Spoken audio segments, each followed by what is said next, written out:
And I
Okay. Chuck.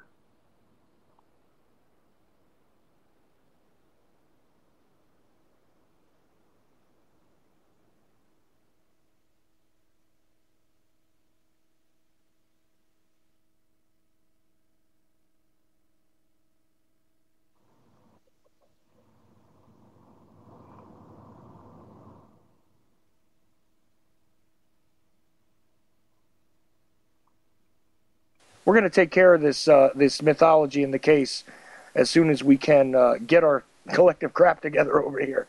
I'm trying to bring Zach into the call, Carmine. Okay. Let's see if we can get him in. Zach, is that you? Yes. There we go. Okay, now I've got everybody. Kind of screwed up my plans for the evening. All right. Anyway, as I was Sorry explaining, about that. no problem, no problem. It's just the Skype thing is always like a hairy situation anyway, even when everything's working right. And my apologies to you guys if somehow you get knocked out of the call or whatever during this, you're having internet troubles. So we'll do our best to keep this show together, okay? But anyway, this is excellent. This is the second in the series on the JFK mythology, the assassination mythology exposed, as the little graphic says, that Zach designed, and I had to butcher earlier today to put a number 2 on. But there it is, and we passed it around Looks perfect. Oh, okay. Really nice, isn't he? The blind guy cut up a graphic. What do you think happened, people? Anyway, it's all right. It doesn't even match color-wise, but at least we got the point across that this is the second in the series, and we'll stop joking around. Really quickly, before I go any further, I just want to say, if you guys want to go to ucy.tv/TOE, there is all kinds of stuff there. I know I started to say this earlier, but you can actually get the RSS feed there for this show, which contains several different episodes, not only about the JFK assassination, but about many other topics. There is also a donate button there for me, and then lower on the page on the left-hand side, there's a donate button for the network, and either one of us could use a little bit of help now and then. Anyway, oh, look at this. We've got a phone caller already That was hitting quick. me up, and we didn't even begin on the topic. Let's see who it is. Okay, caller, I have randomly added you, and we didn't even begin discussing topics, but hey, I'll tell you what, why don't you kick it off? Well, I just seen your advertisement on Facebook and was wanting to get in on the discussion. All righty. So what part do you want to start at? Where do you want to start at? How far you been along? Because I'm stepping in midway. Well, I'll tell you what, we've been tackling a lot of the different things that have been passed around, which are conspiracy-oriented, but unfortunately are not founded by very good facts or evidence. And I'm wondering, I'll tell you what, let's do it this way. Since you don't have a topic in mind and we didn't kick off our topics yet, what do you think happened regarding the JFK assassination? I mean, what is your viewpoint? Although you said, you've kind of joined this in recently, what do you think actually happened? Well, from just common sense wise, I feel if you really got down to the basics of it, it was a complete setup from the whole word get-go, because if common sense would dictate that Oswald was the lone nut shooter, I would be really mad at Ruby for killing him, because I would like to take him out to Las Vegas to do gambling.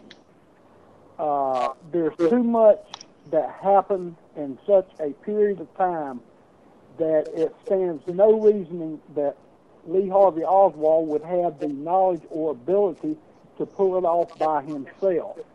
Plus, you would not have the ability for the police to find such a man in such a short period of time after the crime. We can't even get crimes set and found out with cameras that have photo ID of a guy robbing a convenience store.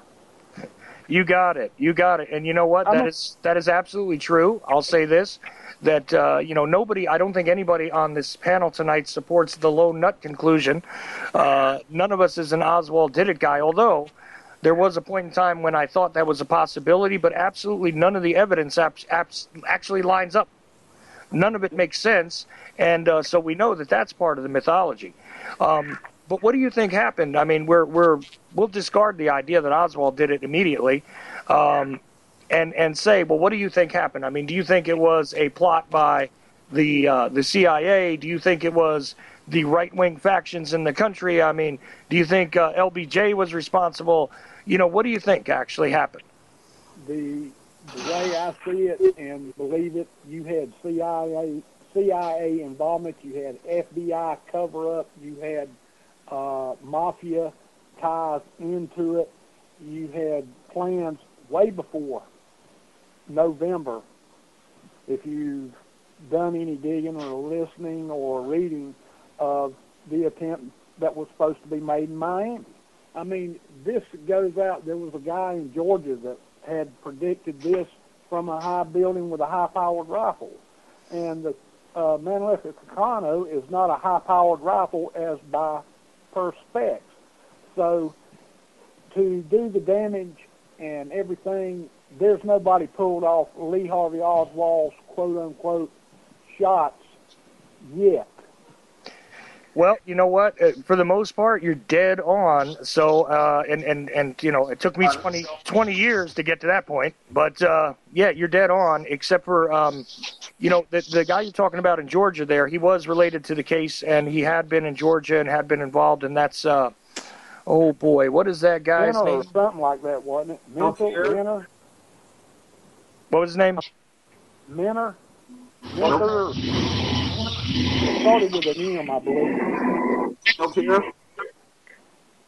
Well, okay. There was that whole thing in Miami. What we're talking about is the tape that was made regarding it and the high-powered rifle and all that.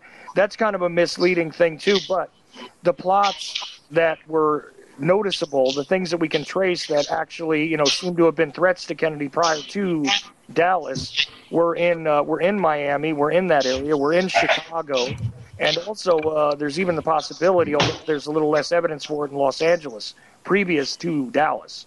So, yeah, you're dead on there. The FBI covered it up. You can see the hands of the agency all over a lot of stuff, and it leads you well away from a lone nut who just decided to do it one day, doesn't it? Yep. You know, the one thing that's always been interesting to me is you had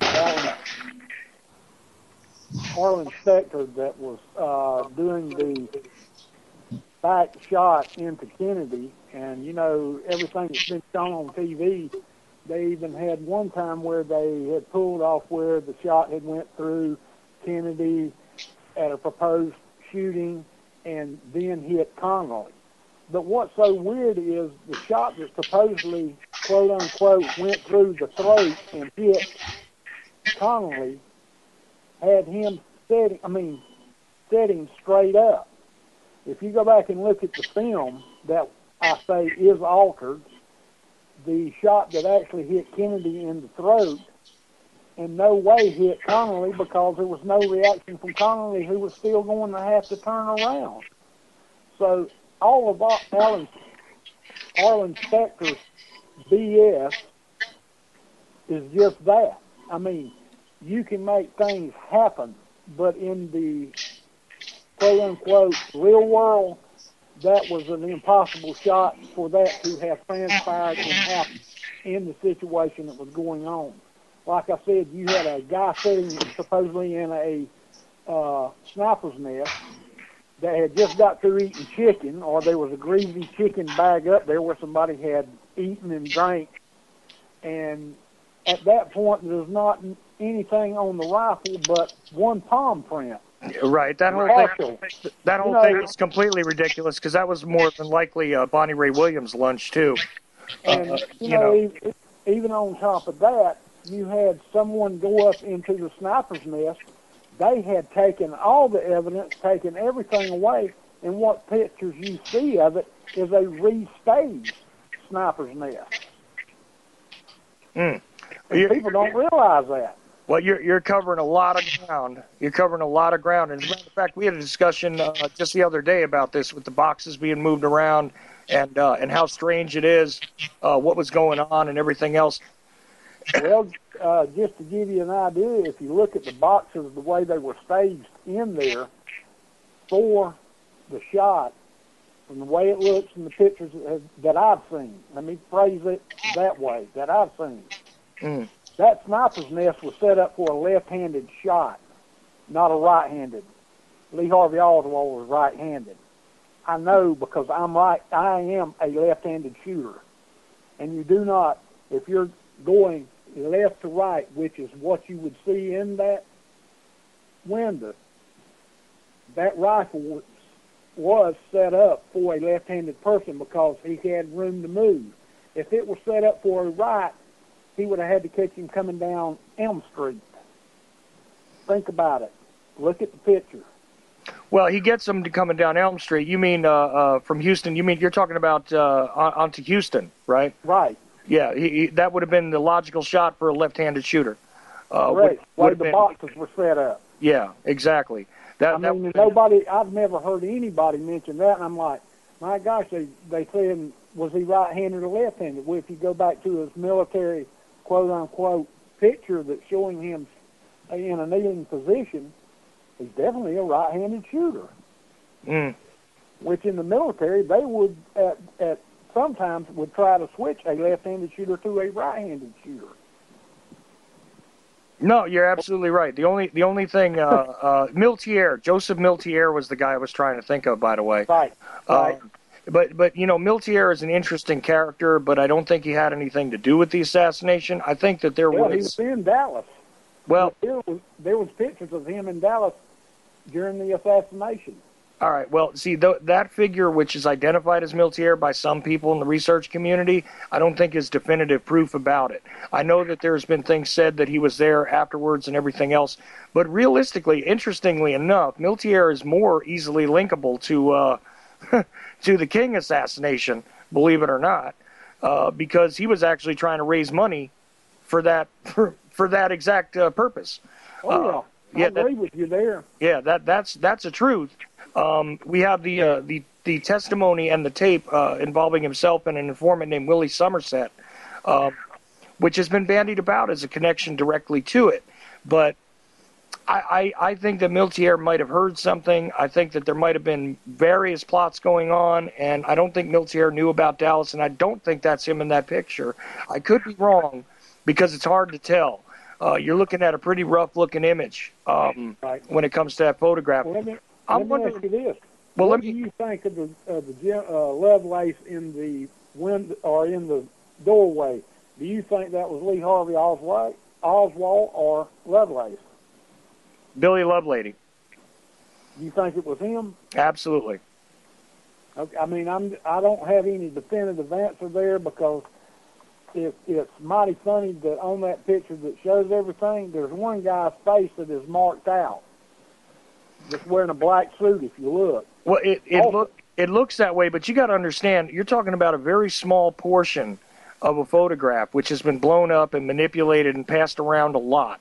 Okay. Oh, yeah. When I got a hold of a copy of this, and I discussed this on the last show, but we were going to discuss Doorway Man tonight, actually, and I'm wondering what I've been talking this whole time and not letting my guests talk.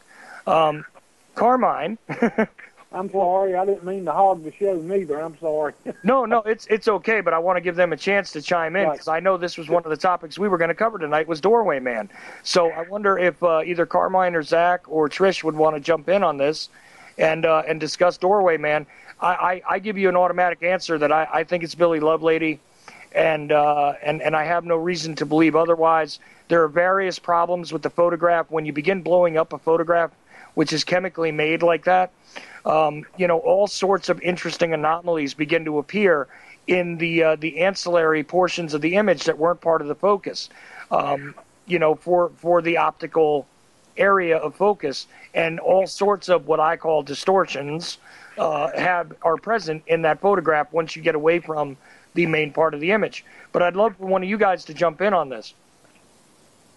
Well, I'll leave it to the photographic archivist. Which would be Zach. Yep. Hey guys. Thank you, Carl. It's very interesting points that you raised. Definitely the issue of who is standing in that doorway is something that's, almost impossible to resolve, like Chuck said, based on, the quality of the image. It's basically a blown up portion of a small, section of a photograph. And, trying to decipher who that may or may not be is almost impossible. And something that needs to be taken into consideration also is that that's a public area, and that could have been almost anybody in that doorway that was in Dallas at the time. I mean, trying to narrow it down based upon lists of who may or may not have been there, that's almost, inconceivable to try to narrow it down like that. See, but when that image is cleaned up, and I've taken, as I stated before on this show, I got a copy from the Chicago Tribune archives, okay? And when I did the magnification myself, If I had to bet as to one of the figures that that person has been alleged to be over the years, I would definitely put my money on Billy Lovelady. And I'm not the only person to have taken that photograph and tried to examine it who, could have had all sorts of agendas in play here. Somebody like Oliver Stone, who has stated when he examined the photograph during the making of that movie, and here's a guy who knows a little something about photography, did say that he's pretty sure that's Lovelady standing in the doorway. Right, but like when you're trying to say something is 100% rock solid, I mean, would you say that you're 100% certain that that's Lovelady, or would you be more inclined to say, well, that looks like it probably is Lovelady? I would absolutely say that. I would say that it looks like it's probably Lovelady, but I would definitively say it's not Oswald. The character does not have, and here's the problem with a certain chiropractor who does work on this picture out there. He doesn't take into account all of the aspects of body mechanics that are self-evident in any footage of Oswald. This is not the body structure of Lee Harvey Oswald in that doorway under any circumstances. And I would be hard-pressed to believe that the distortions would give me a completely different character of the body. Well, I think you both are absolutely correct. Also, we might want to factor in the fact that none of the witnesses ever said they saw Oswald. Even Oswald himself places himself in the building. Right. I mean, despite the fact that people have said that, these really... I don't even know how to describe the note-taking of, Fritz. Of Fritz there. But, I mean, it's horrendous, and it's all in shorthand. And he says, okay, I was outside with Bill Shelley. But we don't know necessarily what time that was. There's no annotations there that make any sort of sense out of that. And here's the thing. Again, I would just say that I don't believe it's Oswald. Generally speaking, can I say with 100% certainty that it is Lovelady? No, but again, if I was to make a bet on it, that's where it leads me to. And most of the witnesses who have been asked about that photograph over the years, the people that we know for a fact were in the vicinity, have stated that was most likely Billy Lovelady. Wesley... I'd like to add... Wesley Beale. Sorry, I'd like to add something too. Go ahead. During the hearings, the Warren Commission hearings, there was actually a gentleman named Don Bonifed who was looking into this during the actual hearings. And actually, it's in Elgin's statements and testimony that this gentleman had contacted him to discuss it. And I'm actually looking at an article right now, the New York Herald Tribune, May 24th, 1964, and it's a 6-page long document discussing this. So this was under the noses of the Warren Commission when this was being taken. The statements were being taken. Another interesting point is Marguerite Oswald, in her testimony, she stated that the woman and the baby that are in the picture, which the caller had mentioned that it looks like a man's face is blocked out, but if you look closely, it almost looks like the baby's head's in the way. Marguerite Oswald was adamant that was Marina and June in the picture. And she actually asked the Warren Commission to take magnifying glasses to look at it. And she was part of this conspiracy as well, thinking that was Oswald in the doorway. Mm-hmm. But this particular story has been going on for quite some time. And again, before the Warren Commission was actually released.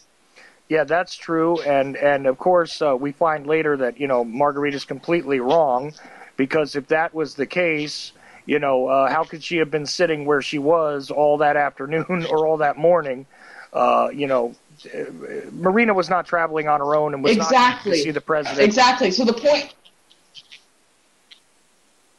Right. And again, this is a good indication that this was, in fact, looked at by the Warren Commission at that time. So a lot of people like to think that it was just sprung up afterwards, but it's not. They actually knew about this scenario as early as I can find documented as May 24th in this article.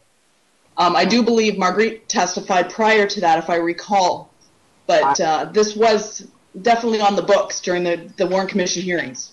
I would also add Doorman is sort of like the permutation of all of them. All of these other men that sprang up in all the photography that don't have witnesses, that don't have primary evidence to support them. Well, yeah, this is another problem. There are a whole lot of these sort of amorphous images that appear in photographs, as again, I say they're artifacts of the type of photography that existed at the time.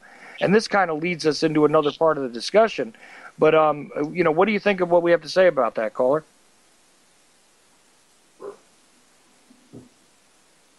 Well, I don't know if he can hear us anymore. I'm sorry, that's my fault. Oh, no problem. The thing about it, whenever you're dealing in photography from what's that has been out in public, you got to remember, nobody had their pictures developed themselves. Everything was taken. To give you a perfect example, going from Houston to Elm Street when they make the turn with the limo, it's mighty funny. 2 films that come back are like old film used to burn a little bit when they get too close to the lamp. If you remember, and you're going to the movie theaters, there's 2 separate films that are burned at the exact same time. Supposedly, they were damaged. How do 2 films that you are trying to microscopically at the time protect and see what's going on because you're trying to find the killer or what, any little thing that would show up. But yet these 2 separate films are damaged at the same point. Well, there's a lot of strange things going on with the films. There was a dragnet put out by the FBI and the Secret Service in the Dallas area for all films and photographs. That went out to the developing labs and everything else to try and capture the amateur films best they could. And and some things did slip through. By the way, they didn't catch everything. But you don't never see none of that coming out. There is so much evidence in the time from one of the shells that one of the police, not shells, but one of the slugs that hit in the grass, that there's a police officer, I believe it's a police officer, in plain clothes, and another guy sitting there pointing at it. I've seen this picture. I've seen so many different pictures of angles and things that went on. That's like everybody I've heard talking about you can't shoot from the drain. There was not enough room. Well, people have got to remember that road has been repaved probably about 4 times. Well, you can't make the shot from the storm drain that's on the low level on the ground. That's like I don't know that. I don't know because you got to go back and take the road back to what level it was. And believe me, from a storm drain, you've got pretty good range. From even like on the grassy knoll, you've got more range as far as being hit and being able to shoot in an upper trajectory. Now, whether they could see it, I don't know. That I haven't done the measurements myself. I'm saying there is more room there to do it at that day than what you can ever determine for today because the road has been raised. In other words, they don't raise the drain level because there's still an opening there for the water to run in. If you've ever seen a recapped road, they add on. Well, I understand that, but even if you allow for that, you got a 2 degree downward pitch on Elm Street. Okay, that's not enough of an elevation from the distance where that storm drain is. Even if you gave them an extra 6-8 inches of height, they're still not going to be able to get over the limo with a straight trajectory. Doesn't happen. Do you mind if I say something, Chuck? Go right ahead. What I would like to put in as well is the wounds don't match that location. The wounds have to match where the bullet comes from. See, that's the other problem, is that the trajectory doesn't match. Now, for storm drains, if you look toward the bridge, okay, there are storm drain areas over there that are interesting, okay? But the one that's on the ground there, that's highly unlikely. I wouldn't say nothing is impossible, but it doesn't match. And also the shot from the grassy knoll doesn't match the wounds either. The shot from the grassy knoll, though, does match up to the bullet that supposedly landed on the turf over by the manhole cover. Now, that's a whole other area, And really nobody wants to examine that, because if you can completely connect that together, you have the absolute guarantee that you got two shooters. And no official investigation wants to know about that. The thing is, I still maintain that you had more shooters there than even the two. Because if you listen to testimony going back through everything, people that are highly qualified, heard bullets zinging by their ear that was standing over by the grassy knoll. And let me tell you, if you've ever had a bullet come by your head, you know what it sounds like and feels like. Without it ever hitting you. No, I understand, and I looked at people like Charles Brem, who was a witness who was standing on the opposite side of the street from the grassy knoll, who had been in combat, had understood what it sounds like when a bullet is fired, had known, had been trained to understand where bullets were coming from and everything else. I looked to a guy like that who did explain that he felt as though one of them had come from that direction. It doesn't mean that it's one of the ones that struck Kennedy. So that's true. That's what I'm saying. As far as Kennedy, and I know a lot of people have discounted or don't believe him, and not that I'm saying I do believe him, but I can tell you who has actually told the story that has not really had the information to actually know what's going on, and that's James Fowle. Because the way he described it in his what he has done on the interview makes more sense than what all these other clowns has come up with. Might I respond? Well, okay. Now, all of us want to respond to that, because the problem with the File story, and I'll just give you my real quick answer to it, and then I'm going to let each of my panel here go at that. The problem with the File story for me is that it does not match with the forensics. You can't have a shot from that area, and no photographic evidence indicates that there was a shooter in the position that he claimed to be in. So we've got he hadn't actually said where he was exactly at. From his interview that I seen, he said where he put an X. He said, but whenever he comes out in testimony, like sworn testimony, he will actually put the X where he was at. He has said where he used. It has changed. His location has changed. Yeah, his location has actually changed. He's done more than one interview. You can compare them yourself, and you can hear that he actually does give exactly where his position is. He doesn't mark it. I know that on the original interview that Bob Vernon had commissioned, he didn't exactly explain, and he said that if they would come and take his official sworn testimony, that he would mark it on a map for them. I know that. But the other later interviews he did, he gave a lot more explanation as to where he was. And even in the general vicinity between the differences in the positions he's given, there's no photographic evidence for it, and it doesn't line up to the headshot in any way, shape, or form. And he definitively says he scored the headshot. Now, that's my commentary. I want to give Carmine and Zach and Trish each a chance to say something about it, though.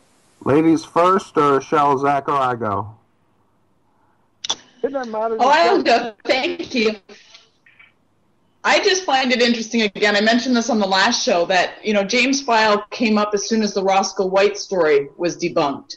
And I just find it very intriguing how one person is knocked down and then another flush of people are coming up with these stories. Again, James File is incredible.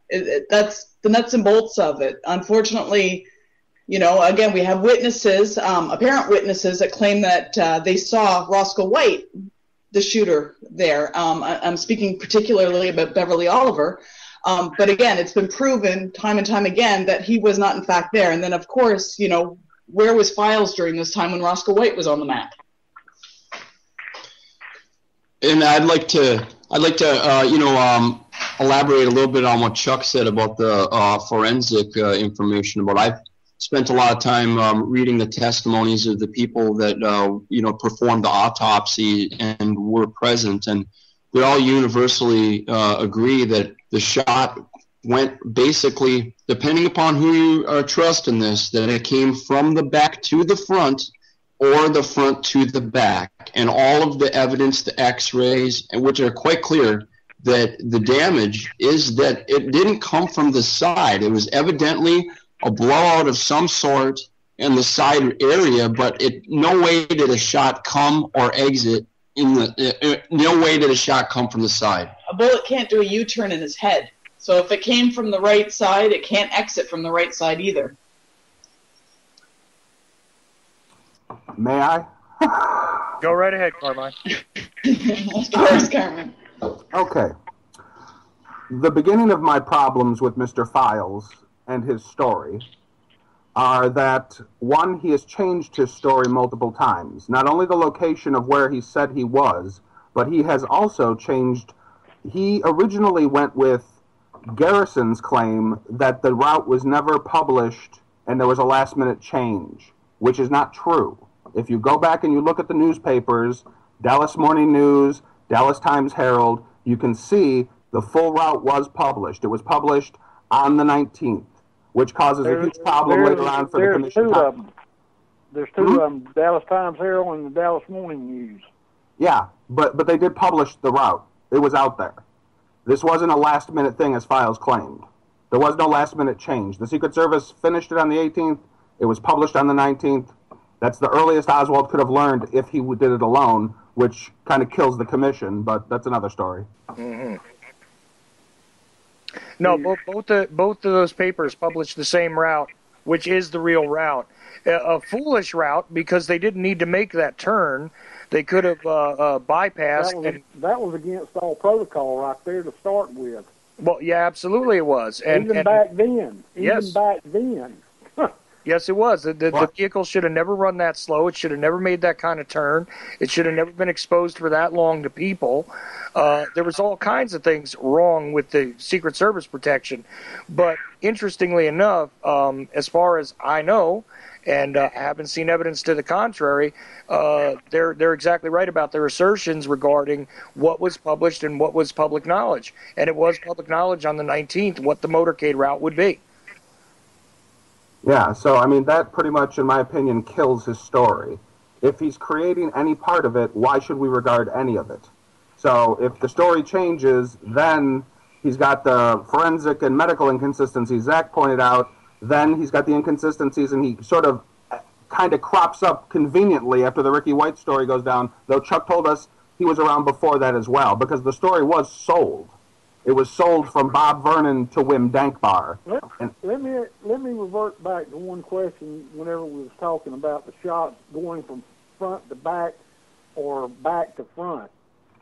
How do you have actually going from the front, if there is a side entrance, that you have a blowout in the back of the head that all doctors in that trauma room said, plus nurses said, was in the back of Kennedy's head? If you don't, that blowout had to come from some way, and it was the way in which his head was actually turned. And remember, you're dealing with a film that has been altered.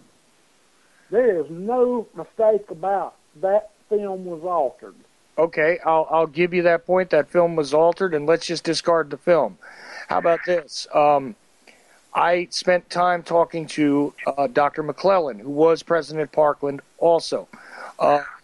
Now, the account that I understand is that it sounds to me like you have something that passed very much on the right side of Kennedy's head, okay, seemingly from front to back. Not only that, but we have other accounts here where there's plenty of reliable medical witnesses who saw the body as well that explain that you have a small bullet hole coming in through the throat, okay, which they wound up utilizing to do a tracheostomy in order to perform, what was really a waste of time, the life-saving procedures they attempted, because his head was blown apart. Right. And the main part of the blowout, when you look at the X-rays, when you listen to the people that actually handle the body that are willing to talk to anybody anymore, the main part of the blowout is on the side of the head. And if you consider the pressure cavity that would be created from a bullet entering from front to back or back to front, either way, it makes a whole lot more sense. But now, what you're saying was on the side of the head. is referral to what was in the film, because if you look, but I'm not referring to the film. You see, I'm not referring to the film at all. I'm telling you. I'm saying the side of the head that you're saying that was blown out, there was no shot from the front. The front of that head is not hurt. If you took a picture of his eyes and go straight up the skull, there's no damage. The bullet went into the side. Plus, if you remember I'm just going on what Files said. Oh, can I jump in for a second? Well, see, there's the problem, because the X-rays, if you ever look at the X-rays, you can see a good portion of the skull missing right up to the eye, okay, which is not an undamaged face. The undamaged face idea is really kind of fictitious, because it comes from the fact that when they laid him on his back, there's that picture they call the stare of death picture. And all you got to do, and as we learned later by constantly talking to those who performed that autopsy and were present when the pictures were taken, skin was laid over all kinds of areas in order to make it look certain ways. Okay, so forget the film.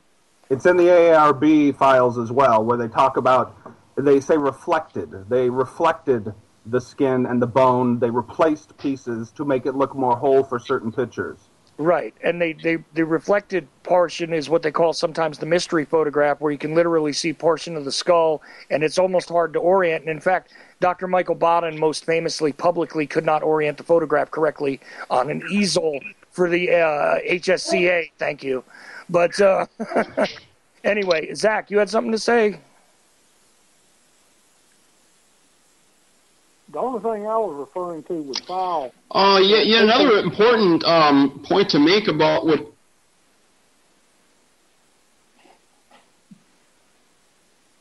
Sorry, go ahead, sir. No problem. But if the Files story doesn't match the evidence, what are you supposed to do with it? The shot to the side of the head doesn't work based on the X-rays, based on the photographs that have been released, based on witness testimony, based on a whole lot of things. He couldn't have scored that headshot. And he does insist he scored that headshot, no matter what version of his story is. If you look at one of the pictures that was shown, there is an entrance wound on the side of the head about at the point of where Files puts his finger as to him hitting, because he was saying, I think it was Rossetti that was behind him.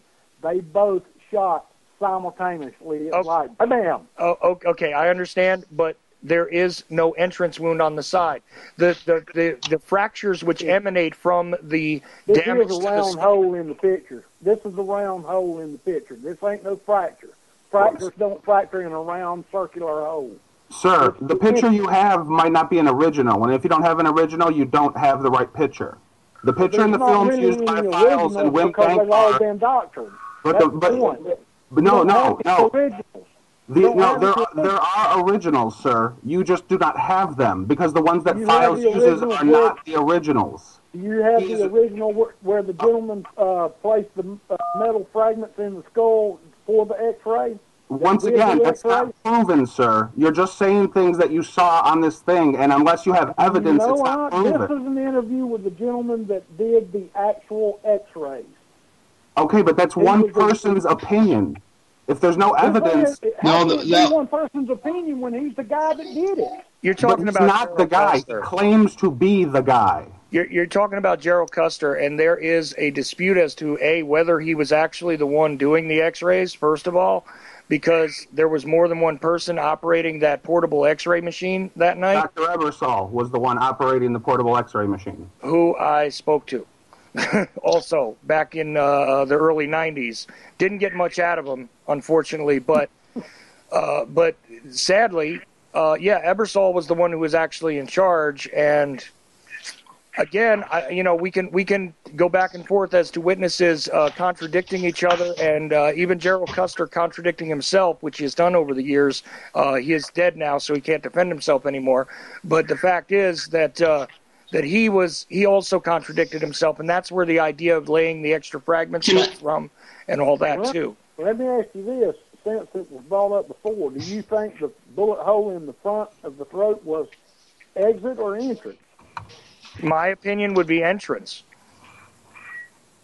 I'm glad to hear that, because even the one doctor that has been saying it all the time, that it was an entrance, all of a sudden there's been one report where he came out that it was an exit because they heard there was a shot in the back, which that is the biggest farce, because he was shot in the back first, there's no doubt.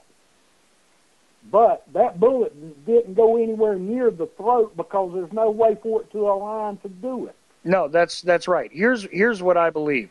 I believe that there is a wound in Kennedy's back, there is a wound in Kennedy's throat, and there is a wound in Kennedy's head. That is what I believe, based on all the different experts that I've spoken to, based on the fact that I've seen the x-rays, based on the fact that I've seen the closest thing to the autopsy photos that you can possibly get, which was made from the Fox set. I would say that is exactly the case, but the shot from the side, the shot from the knoll, didn't land. Even if one was fired, and I won't even argue that one was fired, I believe that it did not strike Kennedy. That's highly possible. I it's just mighty funny that everybody ran to that direction. They didn't run to the street. They didn't run backwards. They all run to the knoll. How many films have you examined of the aftermath of the assassination?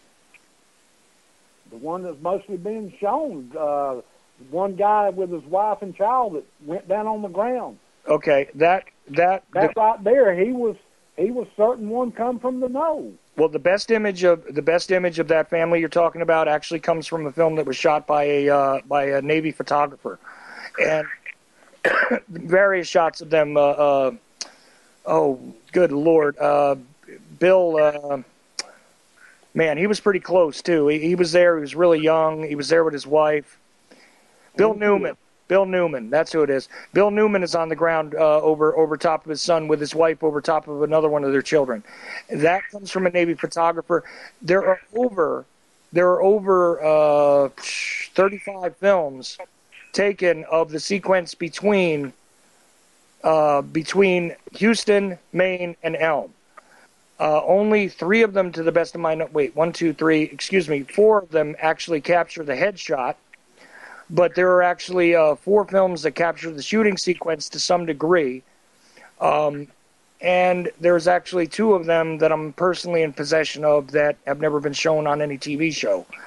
But anyway, the thing is, when you look at all those films, they're also kind of consistent with the existing x-rays, with the existing, like I say, the Fox version of the autopsy photos and all that. I'm sorry, I'm like dominating this conversation. I mean, but the thing is, with files, there's no headshot from the side. There's no evidence for it from the blood spatter, which I covered in depth on here with Sherry Feaster. There's no evidence of it in the photographs. There's no evidence of it in the X-rays. And despite the fact that witnesses ran to the knoll, okay, because you got to understand, Dealey Plaza is not something where it's easy to discern where shots come from. Okay, that is one of those lone nut points that they make that I actually agree with, that an ear witness is not really that great in this case. But if you look at the aftermath from a whole lot of those other films, you'll also find that people ran in some other directions as well. The majority of them did run to the knoll.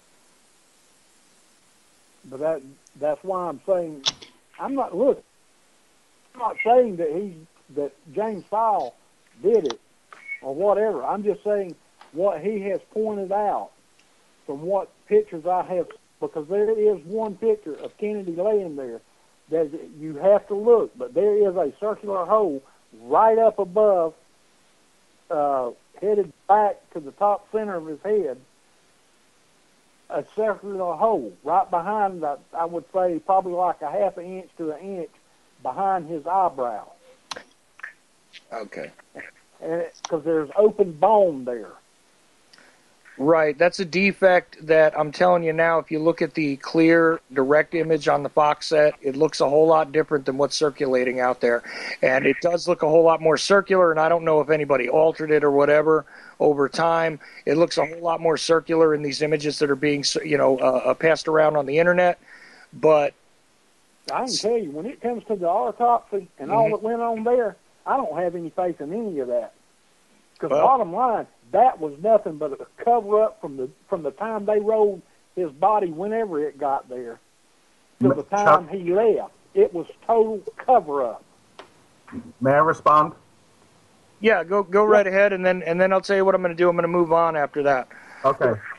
It's merely a question of numbers, sir. They can't cover up everything. There's over 10 million files, and that's just in the files we know about. So they didn't have time. They wouldn't have time to run the government for the last 50 years if they were busy altering everything. At most, maybe 1 to 5% of everything got altered. Most things couldn't be because the commission didn't know about most of the files. The HSCA never had access to all of the files. And new files came out after all those people were dead. So they couldn't have altered everything. It's a very, very small amount of key things that would be altered or destroyed. Not everything. But when it comes to the autopsy, Carmine, I think we could probably all agree that it was done so disastrous Incompetence, yes. Massive. There's nothing. Whenever you start off and you alter one part of it, it changes the whole picture. Yes, it does, but that doesn't mean everything is tainted. That means that one piece of evidence is tainted, not everything. It's tainted the whole thing. No, it doesn't. Yes, it does. No, it doesn't. If you change the angle on the wound, then you won't have any correct angles for anything else. It is, yes, but that would only taint the medical investigation. That doesn't taint the whole case. The other evidence is still good. The majority of the evidence is there, but people have to look at it. They can't just guess. That's the problem, is a lot of people are just guessing. They're not reading the evidence. Well, I'll tell you what we're going to do. I didn't even get your name, caller. Paul. What's your name? Paul, P-A-U-L. Paul, right. Okay. Paul, listen, I really thank you. You've contributed a great deal to the show. And I'm sorry. I mean, at the end of the day, I don't believe the file story, and I don't know anybody who that I would consider somebody who has actually investigated any of this stuff in depth to really actually believe his story. And I'll tell you something. If for a moment anybody in any sort of position of power wanted to go after him, you've got confessions on tape, and I would love to see them dissect it and try and prove that it's a reality. And I would love that would be the easy solution. That would be great. What was the investigator that was supposed to interview him that was about to have Kennedy's body exhumed? Nobody has ever successfully gotten anywhere near exhuming Kennedy's body. I think his name was West, wasn't it? Yeah, West wanted that done, supposedly, and a lot of things have been said post his death, and he did believe the file story, but I got to tell you, he wasn't anywhere near. Nobody has ever come near exhuming Kennedy's body, which would settle a whole lot of stuff. The one thing for sure, it's still an open case. It ain't closed. No, it's still an open homicide on Dallas Police Blotter today, we speak. That's the strange thing. If they had it all in the evidence, they would have done closed this case a long time ago. It's still open. Therefore, like I said, everything that you look at, no matter how much you investigate it, you have to really question it more than well, I think this is headed the right way.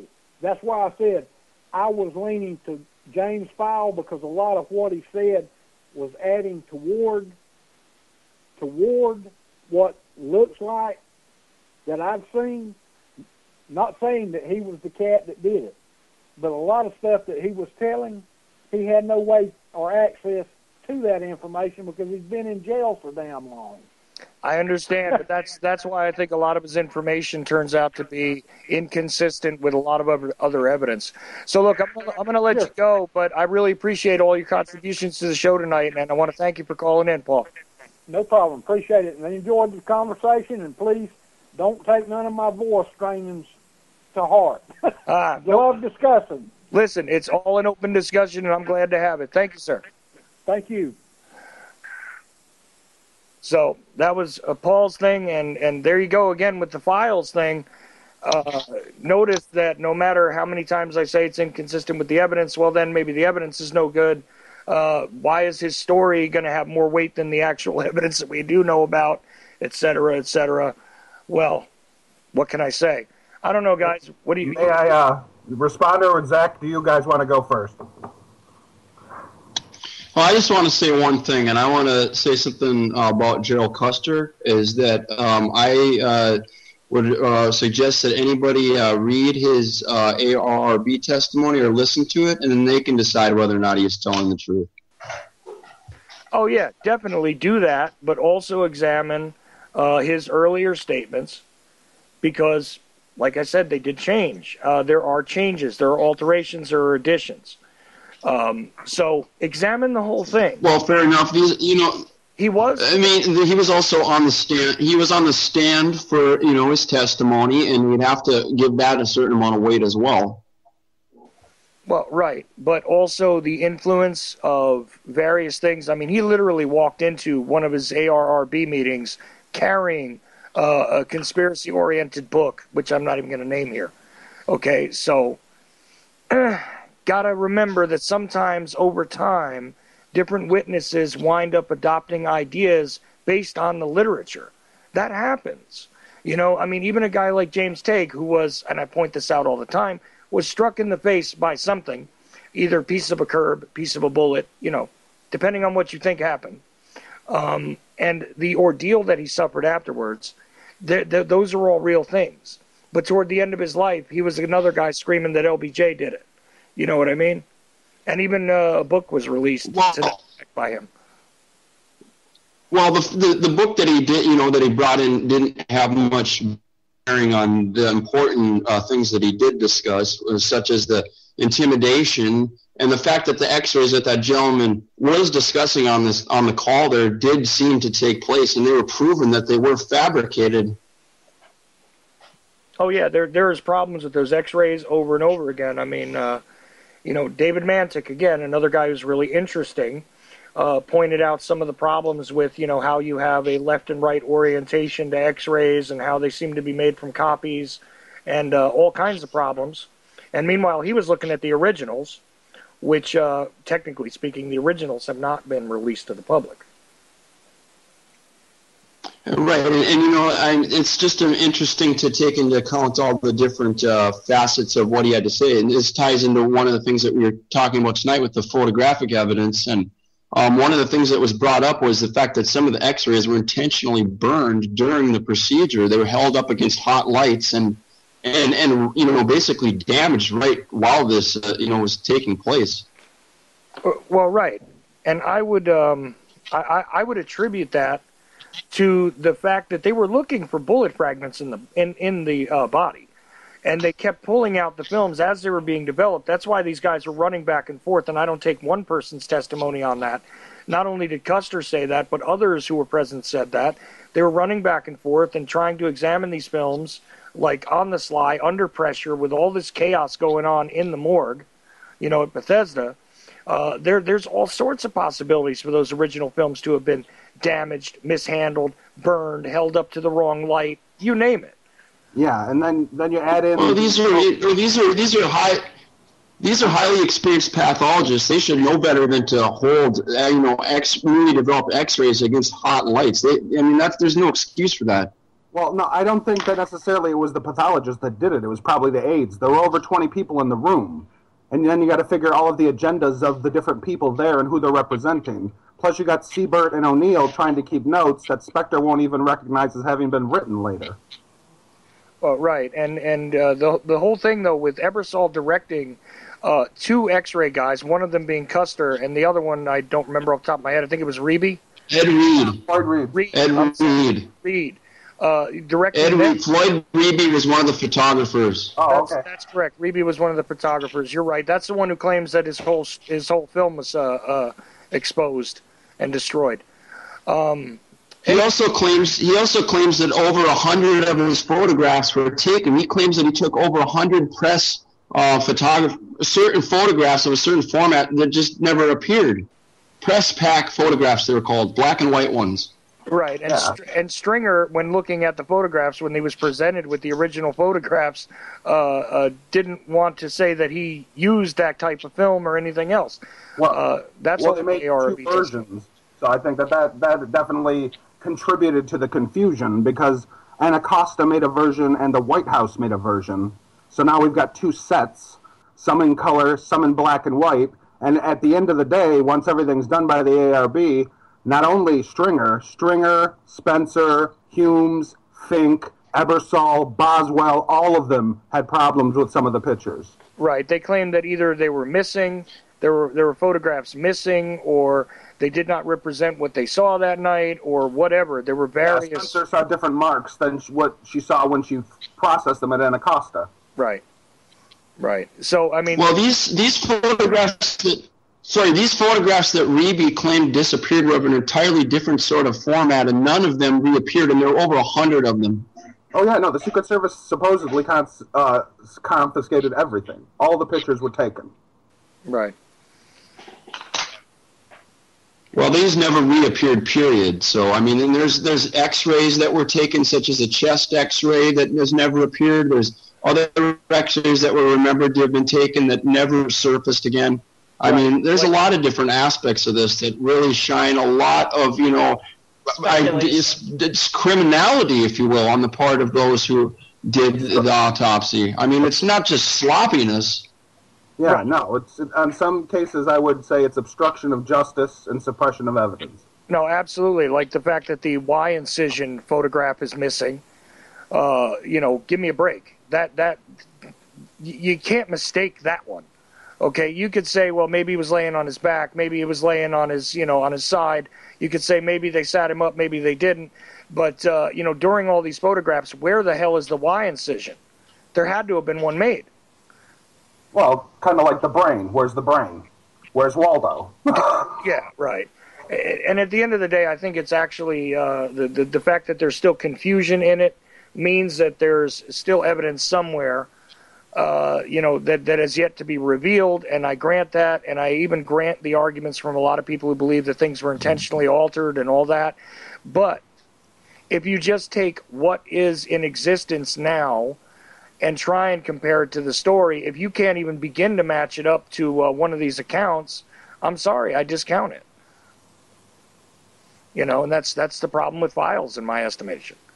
Well, that's being responsible. That's what you have to do in this case, and you can't just rely upon one, account. You have to have it backed up, or you're potentially wasting your time.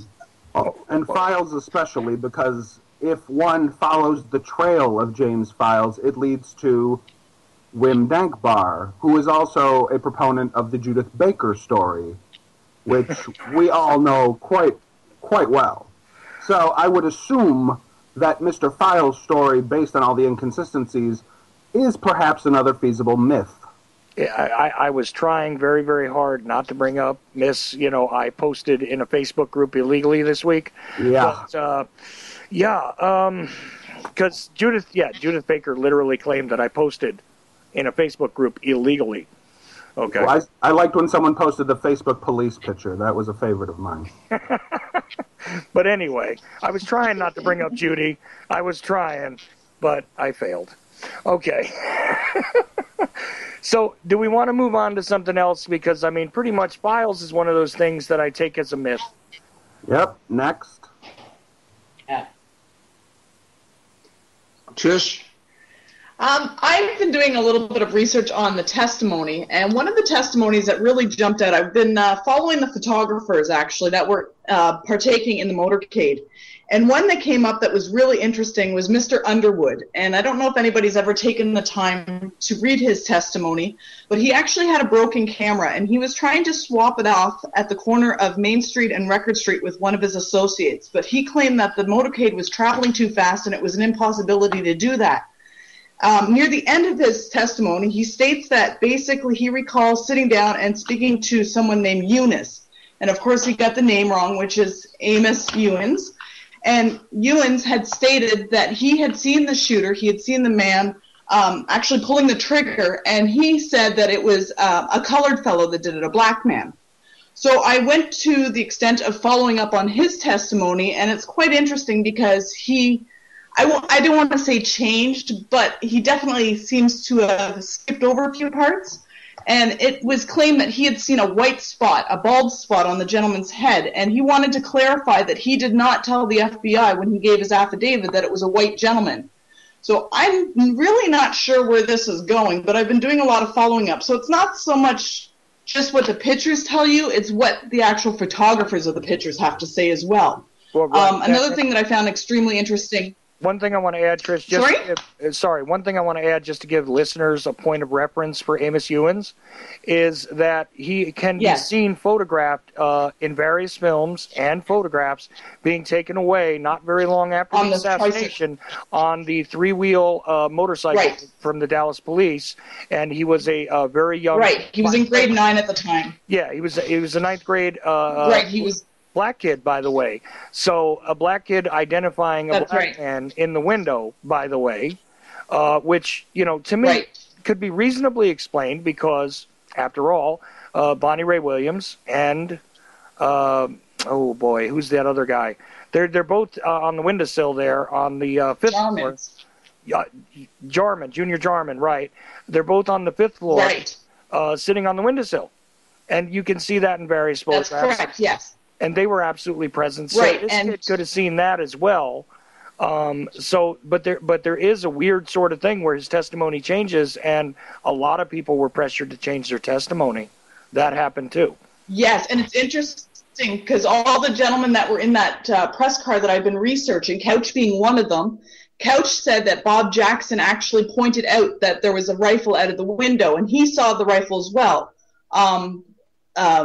Amos had stated that he had thought it was a pipe sticking out of a window. He was kind of, again, being young, 15 or so, he thought it was just a pipe sticking out of the window. The rest of the gentlemen in that press car did not see the rifle. Mm-hmm. And one thing, let me just double check who it was. I believe it was Jackson. He said when they were rounding the corner around the third shot, he distinctly smelled gunpowder as he went through. And they double checked what he was saying. And in his testimony, he says quite clearly that he smells gunpowder coming around that corner. So again, this is just something I'm looking into. I'm not really sure where it's leading to, but nonetheless, the photos tell a story, but so do the people who took the photos. And it's really important to hear their words and read testimonies. I mean, that I can't stress that enough. Oh, right. And even going to somebody like Abraham Zapruder, who's the most well-known photographer from the assassination, the amateur. Yeah, he seemed confused and lost. Right. I mean, he claimed that he actually photographed the turn on Elm Street and everything, which is not present in the extant Zapruder film, by the way. And that's since been explained, allegedly, by the fact that he turned and wound his camera during that time period. I got a little bit of a problem with that. But anyway, yeah, there's a lot of weird... Well, interestingly... the Dan Rather, when he was interviewed a couple of days later, he even said that he saw the limo turning onto Elm in the film. Yeah, but in all fairness, of course, Dan Rather also said he saw the head go violently forward. Right. Well, sure enough, but I mean, why would you make that up? Why would you make up the fact that there was a turn? There's nothing sinister about that. At the time, there would have been no reason for him to have made that up.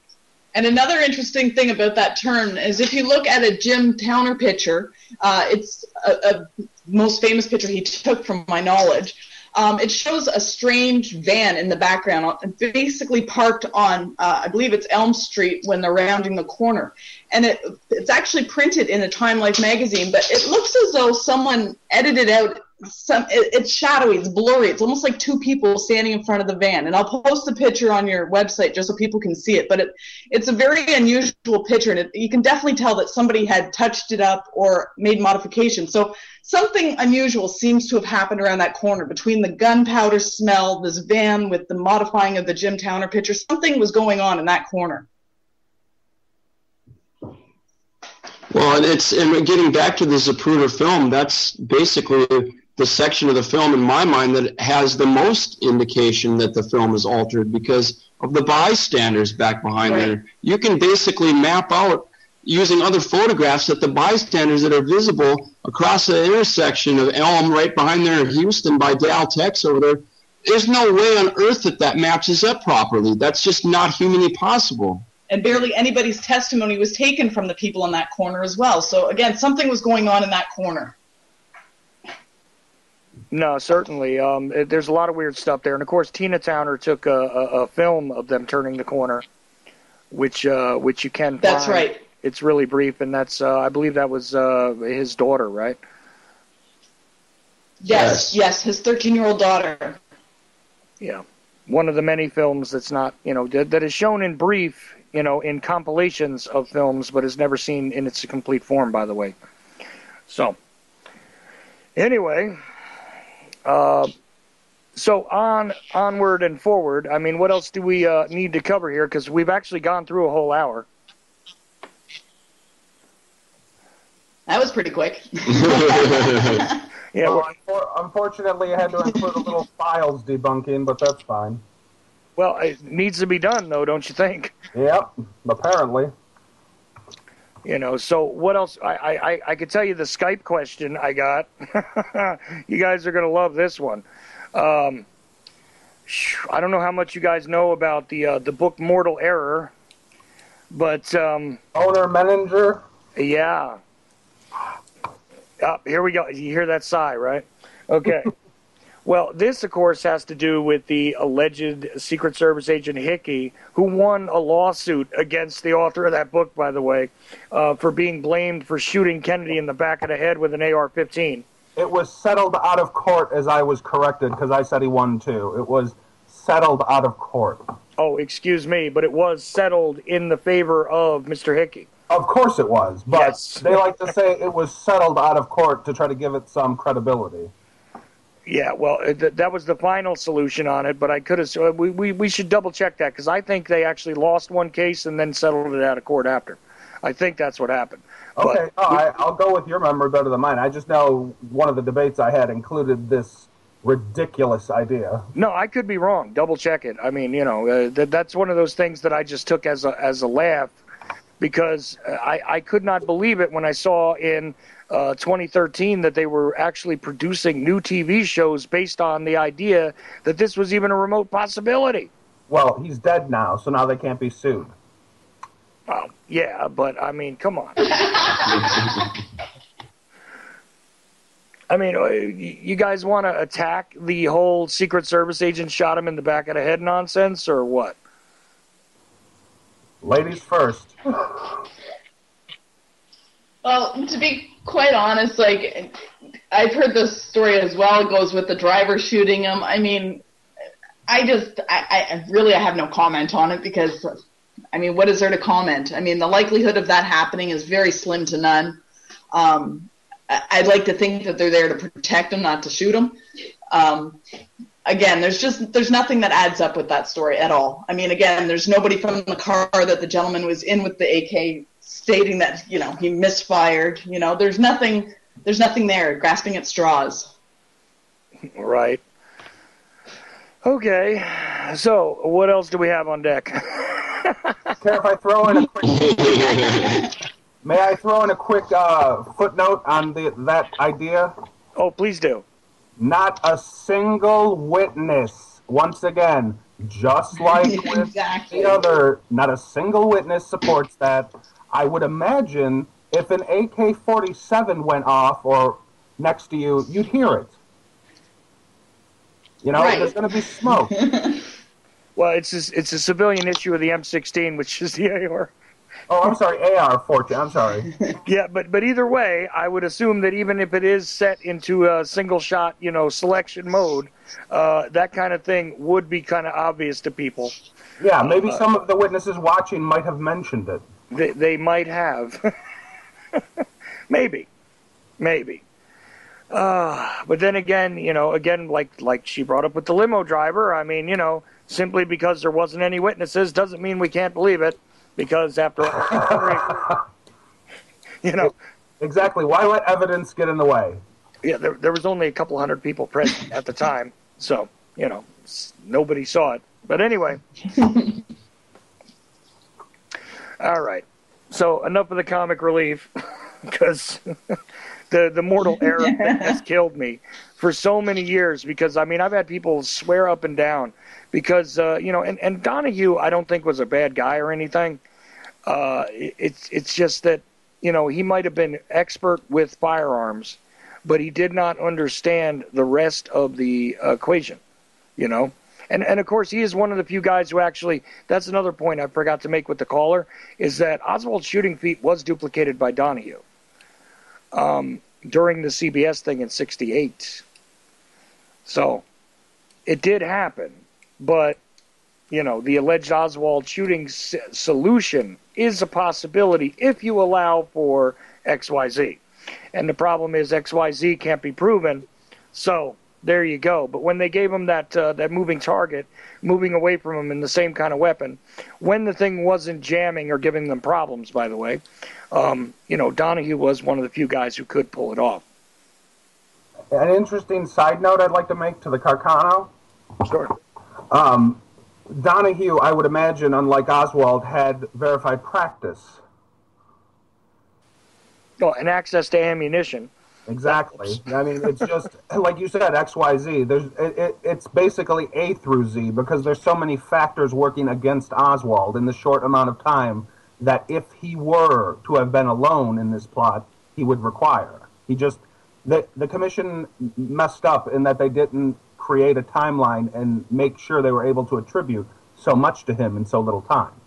Well, they made a great point of making certain parts of that timeline so rock solid that if you destroy any part of it, the whole thing collapses. So I got to give them credit there. Yeah. They made it easy. Oh, yeah. But the Carcano, I'm sorry, as you know, when we start going, I get off track. The Carcano, what I think is interesting is that there was another issue of that Carcano that I'm looking into right now. I just want to talk to a firearms expert. And it was a marksman version that was supposedly 5 times more accurate and was made and tooled by a marksman himself with the marksman marks. Not what Oswald had, but something far better. Same bullets, same ballistic evidence.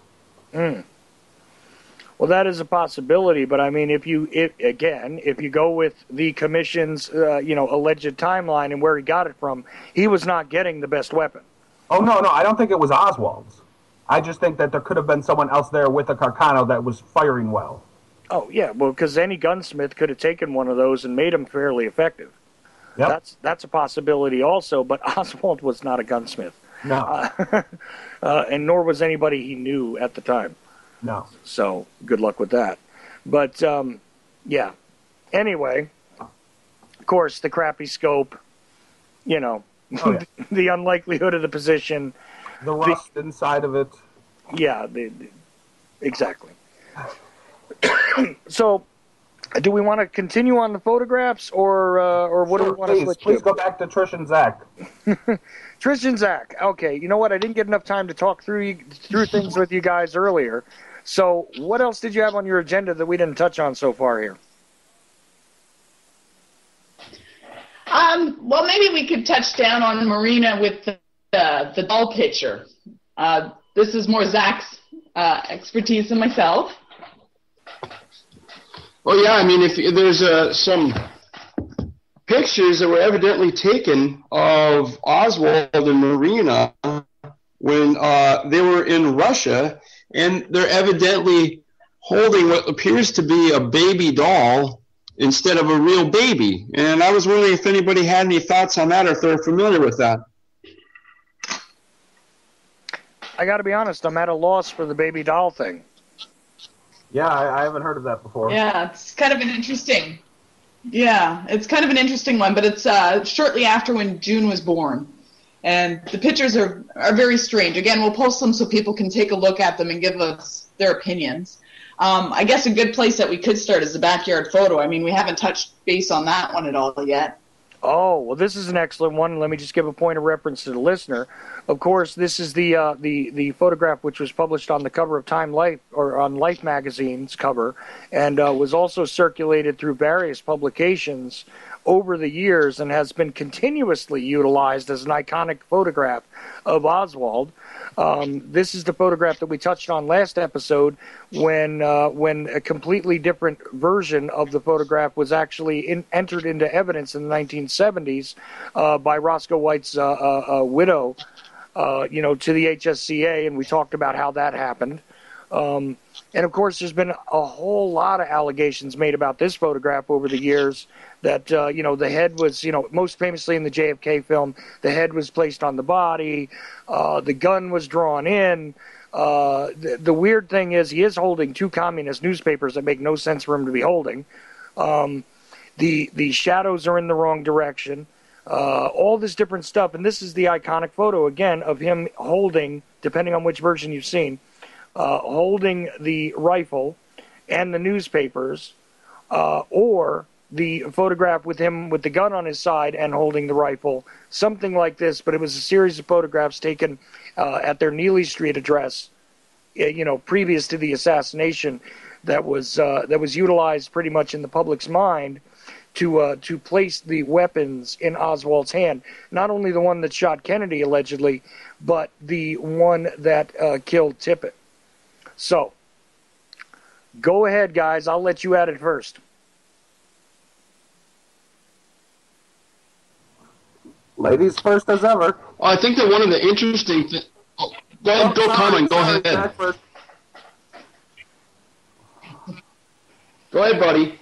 You sure? Okay. Well, thank you. I am being very good. I hope you realize I've tried not to talk too much. No, you're doing a good job. What I can contribute to this is I have an article that on ScienceDaily.com that I think other people might want to take a look at. I don't think it's definitive, but I think that it's a very good reference point, and it discusses Hani Farid, who's a computer scientist at Dartmouth, and he and a team took apart the photographs using modern technology, and they came to the conclusion that they were not faked, that they were legitimate. So take that as you will. I'm not an expert, but I do refer to experts when they make their conclusions, and if the conclusions seem reasonable and go with the evidence, unless I see things to contradict what they say, there's no reason to.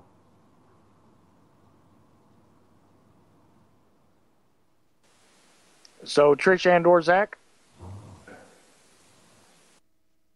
I think that one of the interesting things to mention about the backyard photos is, of course, the account is that Marina took them. And when she was called upon in her testimony to, discuss that, she was quite confused about the camera that she used. And she said that it was a camera that she held up to her eye, when in fact the Imperial Reflex camera you hold down at your chest and look down through a mirror at it. And she wasn't even clear about the color of the camera that she used. It's really mysterious about what, she might have been thinking that she was, using to take that picture. I would agree that someone else might have taken it. I just don't think that there's a real substantial basis for saying that it was altered as much as a lot of people like to say. I think a lot of people, unfortunately, and I'm sure I'll hear about this, but like some people did with executive action, some people saw that scene in JFK and it happened. Well, that's one problem. The other problem is, see, Marina Oswald is a slippery slope if there ever was one, because her testimony continuously changes about what the nature of those photographs was, how she took them, on and on. Now, part of that I would attribute to the fact that there was a problem with her translation at certain points in her testimony, so the contradictions may not have been all her own fault. And I know that sounds really weird, somebody like me trying to defend Marina Oswald, for God's sake, but look, credit where credit's due, and possibilities have to be allowed here. Now, moving on, though, there was other testimony where she gave where, it's completely inconsistent with the existing photographs, most notably, of course, like you were saying with the Imperial Reflex, you had to have looked down on it, not through it up to your eye. Okay, so I've added a caller in. Hey, Dylan, you with us? Yep, I think so. Is the mic working? It's working. Have you been listening? My computer had a glitch. I just got in. Okay. I was just listening. I was just listening when you added me in. So I'll come in with a question when something comes up. Well, no problem. Anybody who listens to my show remembers Dylan is the host of The Truth Speaks, which is an independent radio show which is on various networks. The 16-year-old young man who occasionally we have fun with discussing what goes on in his history classes. Okay. We have stories next time. Oh, boy, I can't wait. You know what? For one of these episodes, I want you to bring up JFK in your history class, if you get a chance, because I want to hear the absolute insanity that comes out of your classmates. Okay. So if I do, I'll get it on video for you. Oh, please do. Hang back, though, and whenever you're ready to ask a question, go ahead and jump in. Right now we're talking about the backyard photographs and the inconsistencies in what exists, but it does seem as though they're legitimate photographs despite all of the attempts to conjure different things out of it. As for what that means or what that has to actually do with the assassination, in my opinion, virtually nothing. Okay? It was just utilized to convict Oswald in the public's mind, as far as I'm concerned. Yeah, no, I would agree with that. I think that, okay, let's say we can use both fringe ideas. The people who think that Oswald is automatically guilty are going to say they're proof that of his guilt, and it's not. The people who say that he's innocent are going to say it's altered, and it's likely not. I find that most of the things are always in the middle. It's in the gray. It's not in the black or the white area. So these photographs could have been made to later implicate him by someone. Someone might have taken them. Perhaps Morena was intimidated, though Morena doesn't strike me as the sort of woman who gets intimidated easily. And thus, yes, some alteration could have occurred in the manner of how they were created, but physically, I don't think there's any real proof of alteration. And like you said, it wouldn't have been, it might have gotten them in the public eye, but that didn't really do anything for them in court. It could have not really helped the cover-up of their case. Well, right. And I'll tell you something else about Marina. I would say, it depends on which incarnation you're looking at of Marina. If you look at Marina in the 1960s, I think she was definitely easily intimidated and everything else. You look at Marina in the 1970s, maybe not so much, but as time has gone on, yeah, I would agree with that nowadays, if she were to make a statement, despite the fact that Nigel Turner got her on film, I'm going to say that, yeah, I think if there was something to be told there, I think she would have an opportunity to say it now when people are approaching her, although she has kind of clammed up regarding the research community, and I don't blame her, to be honest with you. No, after Baker, I wouldn't want to talk to any of us. Yeah, right. So, Zach and Trish.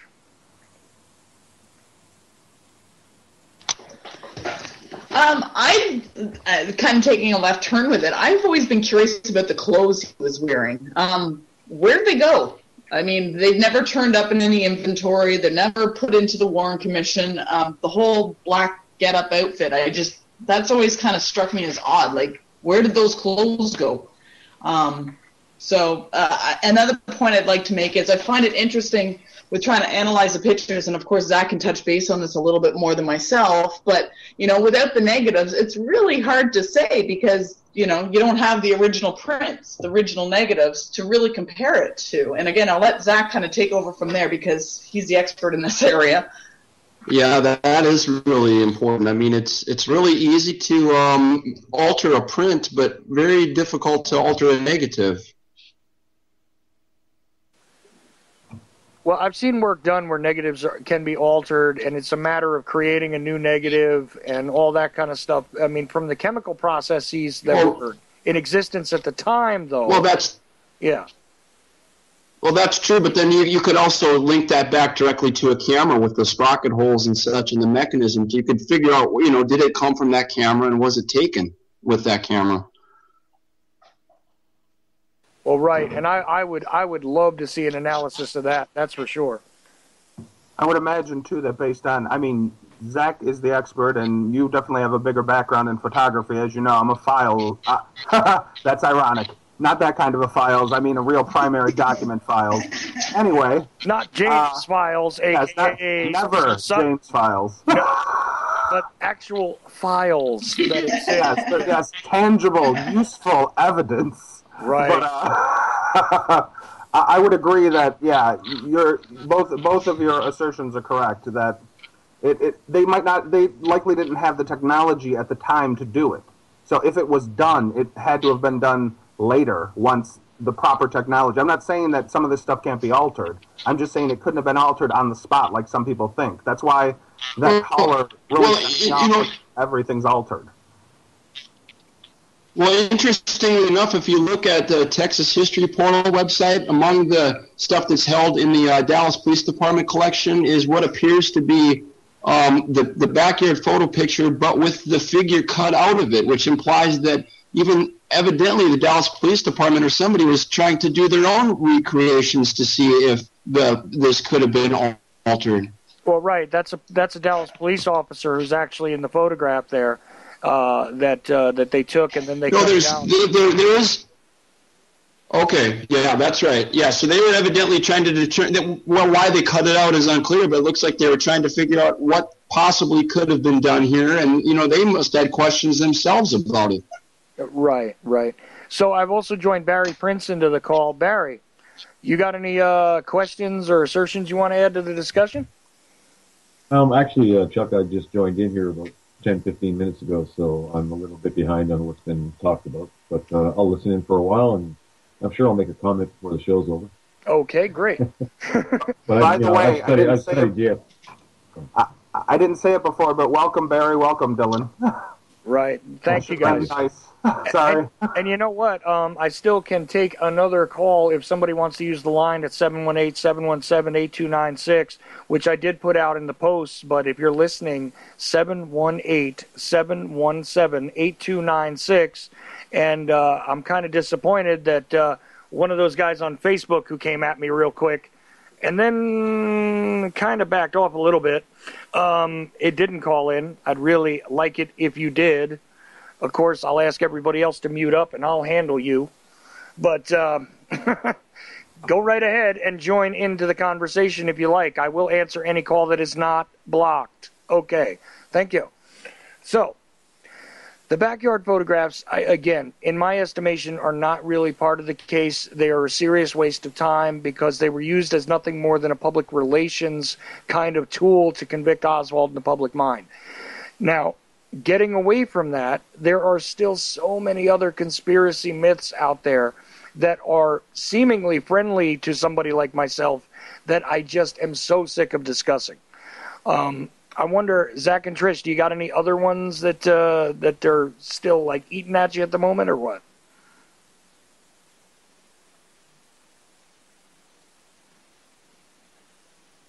Yeah, we were talking earlier about how some of the photographs, I mentioned the autopsy photograph, X-rays and photographs are missing and altered, and there's some cases of there's some real blatant alterations, such as the Dillard photo where, it shows the upper floors of the Texas School Book Depository. One of the, early prints of it had one of the windows torn out of it. And then evidently the photograph that they found amongst Oswald's possessions of the Walker residence with the car in the license plate was clear. It was torn out right of the photograph. I mean, they had to go so far as to call General Walker on the stand, and he claimed it was Charles Clear, one of his associates.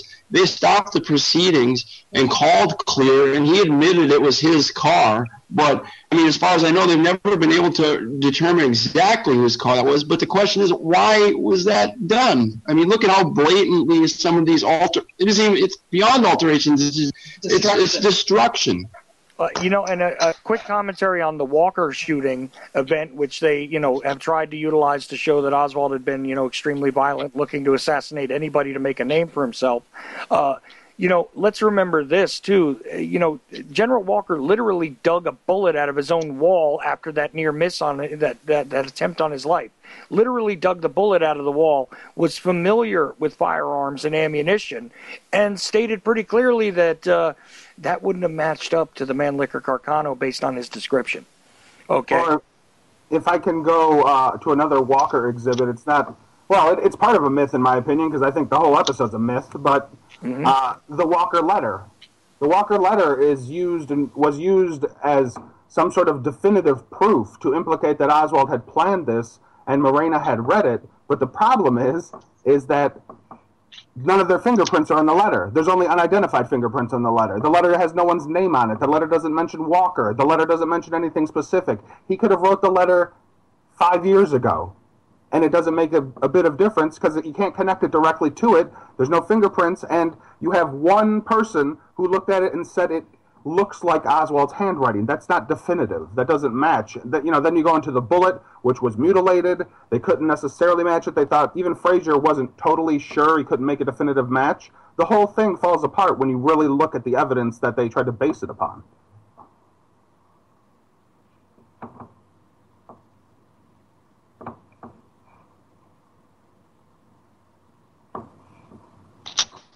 Yeah, that's a good point. I mean, there really isn't any definitive evidence. If you read the text of it, it doesn't say Walker. It doesn't say anything. It just says, basically, in case I get in trouble, do this. I mean, it makes it sound like he's up to something, but we don't really know what. Well, to me, it's almost like a veneer again. It's like his supposed communist veneer. Morena and the Nixon episode is another myth. I mean, even Redlick and the people on the official commission didn't believe her. That's right. And if I recall, I believe that letter wasn't found immediately. It was found in her cookbook later on, if I recall. Yep. Ruth Payne accidentally gave it to the DPD. Right. That's right. Hold on just a second. 650 That's area. right. Hold on a second. 650 area code. You're on the air. Can I just listen on the air? Sure. If you mute up, if you can kind of mute your talking portion of your phone, that's cool. You can just listen. Sure. Right. Okay. Thanks. Okay. Sorry about that, guys. I just wanted to give the caller a chance, but he wants to just listen, so that's cool too. Hey. So, Barry or Dylan, you got anything you want to ask or add in? I mean, you got a panel of 4 of us who've actually done research on the case, so, I don't know if you guys have even gone into it yet. What was a lot of people will go and parade the Umbrella Man theory around as if that's the definitive answer. What do you think his role was? Oh, wow. Umbrella Man. Who wants it that one first?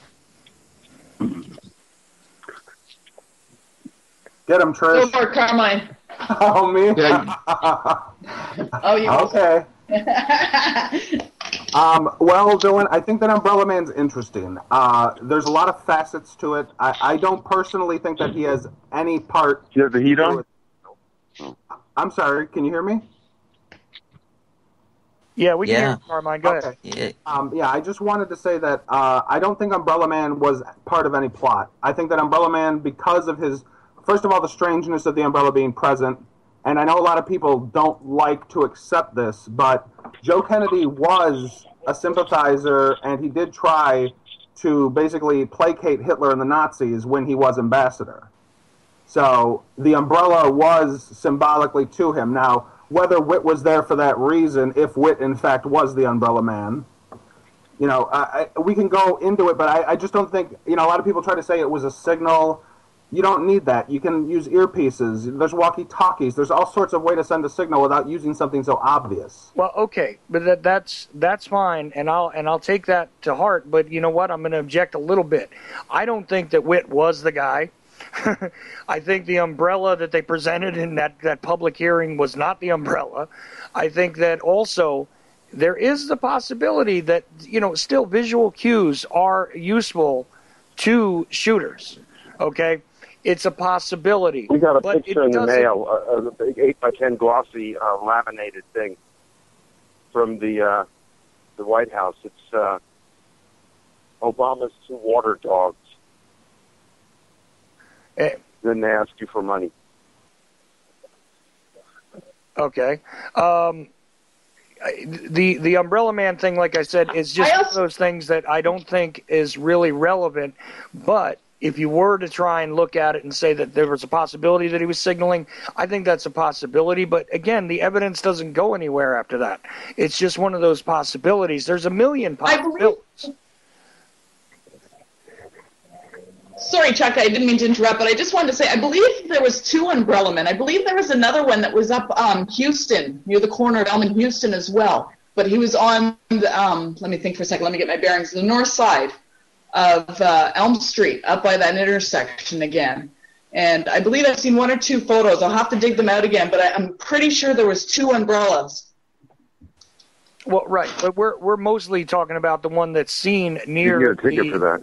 Near the near the sign, okay, that's close to the motorcade on the Zapruder film. You can see the umbrella, but there's the possibility of many umbrellas on the motorcade route. It was raining earlier that day, and God knows what possesses people to open them. Possibly it was a direct protest, regarding Chambers and all that, and appeasement and Joe Kennedy and all that. That's a good possibility, but then again, who knows? It's just one of those things that really doesn't go anywhere. in my estimation. Right. You know, so interesting. Well, what about anybody who tries to tell you that, you know, a poison dart was fired or he's the shooter or anything like that is, you know, I say again, if somebody can show me some proof that an alien was hanging from his toes, you know, from a ship hovering over the motorcade, you know, please give me the evidence. I'd love to see it. But it's just about as possible. Well, what about a couple of other mysterious and interesting characters that were right by him? That one of them known as a dark-complected man, and then another guy who seems to be holding the walkie-talkie up to his ear. Yeah, this gets into more interesting things, doesn't it? But it still doesn't wind up going very, very far. Let's just say that, yeah, you do have somebody who is in the loop regarding radio communications that day. You have a conspirator, okay, but unless you know the rest of the circle there, again, it could be nothing. You know? We still don't have a definitive answer as to whether that was certainly a walkie-talkie or whatever else. The deli closed down. Yeah. I don't know when, though. Okay. So, the thing is... Sorry, I appreciate that.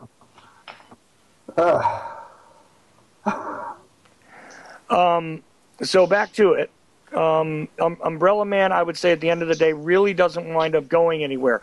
You can go through the photographs in Dealey Plaza, though, and find a lot of really strange things. That's for certain. And more than one umbrella on the motorcade route, I'd believe that. Some of them being a protest for Chambers, you know, Chamberlain, I mean, I'd believe that. You know, Joe Kennedy's connection and all that. But at the same time, I could also believe that one of them might have been there to signal. That's a possibility too. But Lewis Witt being the, you know, the umbrella man per se, I don't buy. I think all that's possible. I just once again agree with you that it doesn't go anywhere. Right. It leads to black holes where now they're making a movie out of Umbrella Man. Mm-hmm.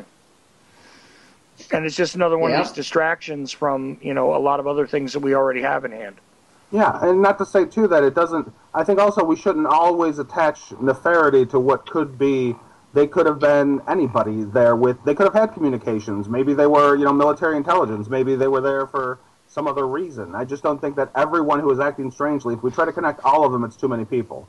Yeah, that's the other problem, is that when you start to compile the strangeness that went on in Dealey Plaza, you got way too many people involved in the conspiracy. And of course, you got way too many shooters on the knoll, and you've got way too many confessions. And then you get into Fetzer territory. Oh, boy. And then you got, you know, 20 shots from 8 different directions. You know, small armies running around killing people. There you go. How does that hold any water? There was no evidence for it. Wait a second, I thought the aliens did it, guys. What are you guys talking about? Exactly.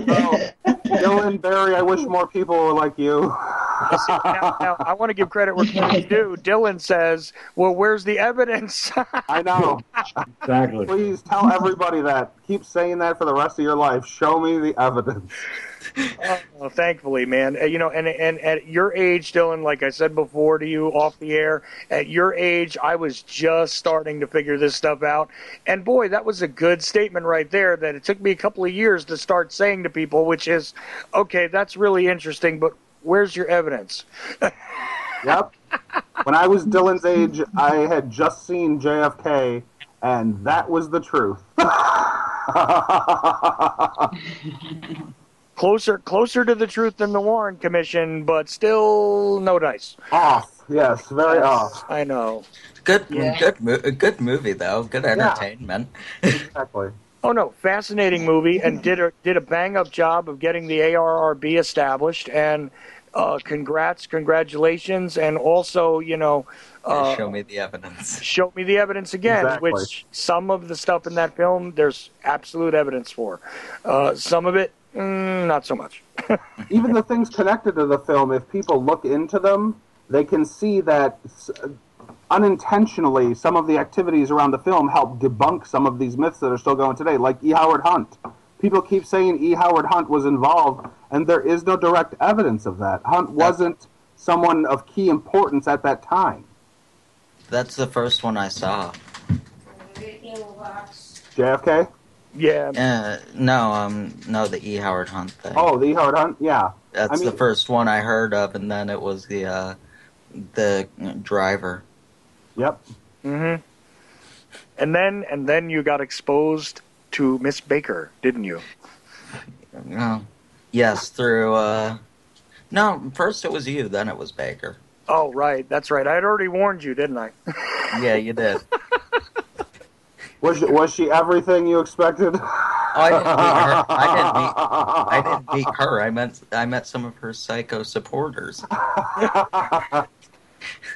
Now, I have a list if you want it. Chuck can tell you about it later. Chuck told me about it. Okay. He just didn't send it to me. Oh, I'm sorry. I will send it to you. I apologize. So I know who to. I ended up interviewing one of them without realizing it. That's always an interesting surprise, isn't it? Yeah. Yeah, it's really strange, and sometimes it's intelligent people who wind up saying to me, oh, you're into the JFK thing. You should have on, Oswald's girlfriend. And I go, ugh. Yeah, well, we don't know Oswald's girlfriend's name because it would have been when he was younger, not any time around the time when Judith Baker talks about. Well, look, I know the name of one of the girlfriends, before Marina. Oh, yeah, you're right. In Russia, there's a couple. Ella German, for one. Yep. The first woman he has to marry him in Russia. Thank you. And fancy that. Her name appears in official documents. I can't believe it. Oh, it certainly does. He asked her to marry him. She turned him down, and he was depressed and got drunk on New Year's Eve. Anyway. Yeah, I remember your repulsed sigh when I mentioned her. Oh, yeah, because Anyway. And then the limo driver. Again, because that was in our first conversations. I went, you're kidding me, right? Oh, hey. I learned. I know you have, and I appreciate that, and I want you to continue learning, and please teach me some. Barry, Barry, you got anything you want to add yet? No, not really. I'm not, like I said, I studied JFK for lots of times in my life and lots of videos, lots of documentaries on it, but I'm no expert, but anybody that looks at it, I mean, there's so many holes in the government's story. It's just like anything else the government ever tells us. Holes. I've never seen a government story that doesn't have holes, so it goes along with the agenda, I guess. Yeah, isn't that fascinating? And modern American history, for certain, and probably globally, modern American history, you can't find an official story that doesn't seem to have some holes in it. Do you mind if I can't even find one that holds water. Well, period. So. There you go. Go ahead. Do you mind if I share? It's a very soft, vulgar word, but it is the quote of one of the chapters in my book. Okay. So may I use one soft, vulgar word? Go right ahead. My ears are plugged. It's a quote from Richard Nixon, and I think that it applies to every president, largely before and after him, and it applies to what we were just discussing about the government's case. Richard Nixon said, "I don't give a shit about the law." He said that in the Watergate tapes. Among many other things. Yeah, so I think that coins exactly their feelings about what they will and will not do and what they will and will not tell us. No, that's absolutely true. And Nixon's upset about the fact that he was, being targeted for doing stuff that other people had done and everything else. I think he was completely right. He looks like an angel compared to what's going on in Washington today, man. You got it. He was a whole lot less bought and paid for than what we got now. Tell you that. Well, he was just at the bottom end of the agenda. The agenda was there, but just wasn't at the point where they wanted to bring it in like they are right now. Well, right. He wasn't really one of them because he had actually come from a poor background and all that. So I mean that's the reality. Predecessor. Yeah. Well, Chuck, Bill Clinton came from a poor background too, and he's more bought and paid for than any of them. Excellent point, Dylan. I don't care which side of the aisle it is anymore. They're both the same damn thing. That's it. Yep. Yeah. So this reality we cannot escape.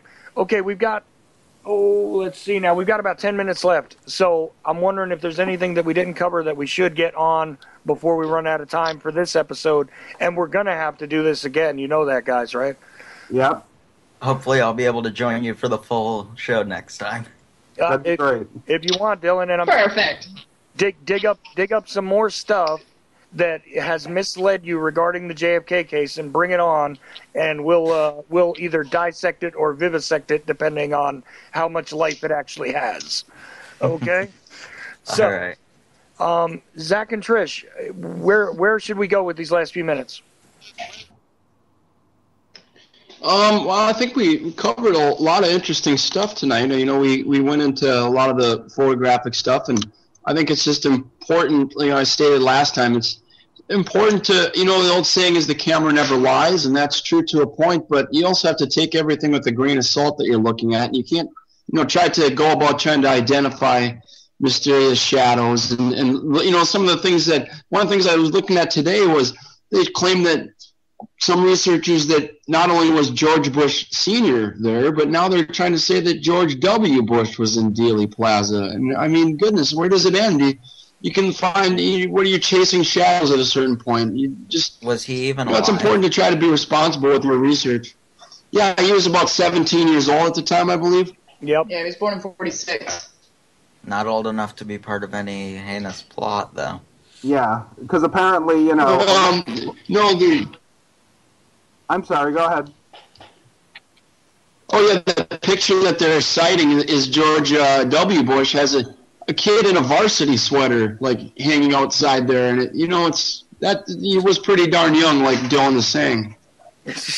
Yeah, because as you said the last episode, while he's running a congressional campaign, he's going to bring the sharp son with him to take down the president. What? That's ridiculous. Neither of his sons are very sharp. Well, Jeb's sharper. Yeah, I was going to say Jeb is definitely the alpha dog in that particular set of puppies. But yeah, he's gonna bring the A team with him, and of course, you know, avoid all sorts of other detection until many years later, when somebody will draw that conclusion that he was present that day from a photograph, right? Is that called the Bush field trip theory? I think it is. That would be a good way to put it. The Bush field trip. I like that. There are a lot of things I'd love to blame W for, but I don't think it's fair to even say he was part of that. He wasn't old enough. He probably isn't smart enough to orchestrate that, honestly. Well, I'll put it to you this way: if W was intimately involved in the assassination of John F. Kennedy, I think we would have blown apart this case long ago. We would have busted him long ago. He wouldn't have had time to have his alcohol and other drug fueled incidents in his life. No, and he so would have told us. Forth. And he probably would have told us. I will go with that, Dylan. That works perfect.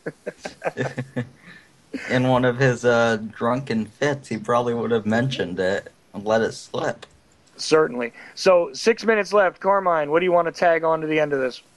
Do you mind if I do a few plugs? Go right ahead, sir. I would like to let everyone know to please, if you get a chance, stop by the Neapolis Media Group Facebook page. It is facebook.com/NEEPMG with a capital N for NEEP and a capital MG at the end. Or you can see tpac.com, tpaak.com. You can see my work there. You can see Trish and Zach's work there. You can also see, please go to the recommended part of tpac.com, where you can go to Debunked Blog, their site. You can go to Chuck's site. You can also see Rob Clark, the Lone Gunman podcast. It's also recommended there. So you can find pretty much everybody that I personally think is doing great contributions to the community. Yes, absolutely. Definitely, and I support all that, not just because I'm part of it, but because I actually support what's going on. And Rob Clark, another guy who I wish he had been able to make it for this show, but he was unavailable, the host of the Lone Gunman podcast, who has been on this show before. And yes, I recommend that you definitely listen to him. Him and I don't necessarily agree on everything either, but, you know, there's a whole lot of common ground here. Yep. And I don't know, you know, if you guys want to add in either Barry or Dylan here at the end, go right ahead. Nope. No, I'll plug my show for tomorrow real quick because it's kind of an interesting show, guys. Go ahead. we're talking static electric motors tomorrow. Some of the discoveries made lately will just absolutely astound you. I have a panel of 4 gentlemen joining me tomorrow, and including Roger Laundrie, who's going to be sitting in on this one because he knows electronics very well, and 3 other free energy inventors. We're going to talk about the giant steps forward in static electric motors. So that's my conversation tomorrow, 3 p.m. on Shake and Wake Radio.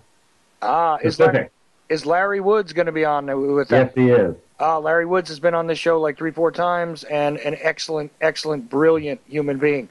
I got a panel tomorrow, guys. Panel tomorrow. So cool. I gotta get Larry back on the show, and I want to thank everybody before I forget and before that horrendously loud bumper kicks in.